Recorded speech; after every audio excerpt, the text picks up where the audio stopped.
Video बनाउँदैछु यस्तो आज रेस्टुरेन्टमा आज पुरा खाली खाली छ, एउटा कस्टमर आएको छैन, पुरा टेबल खाली छ।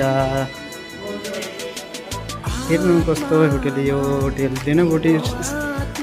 देनेबुटी जिलेबी भुटान आसाम बर्डरमा सामनै छ होटल। सबै दाजुहरू यता बसेछ, सबै काम छैन, कोही पनि कस्टमर छैन, एउटा पनि बनी भएको छैन। यता बेकरीका सामान छ सबैहरू। भिडियो राम्रो लाग्छ त लाइक फलो गरिदिनु यो भिडियोलाई। सबै दिदीबहिनीहरू दाजुहरू, यो किचन छ भित्रमा, ठुलो सेफ यता बसेछ, कस्तो ठुलो सेफ ह्यान्डसम पुरा छ राम्रो। यो सेफलाई सुर्की खाँदैछ, राम्रो सुर्की। यो किचन बडा हो, कस्तो किचन छ राम्रो छ त भन्नु। पुरा किचनमा खाली छ, एउटा मान्छे छैन।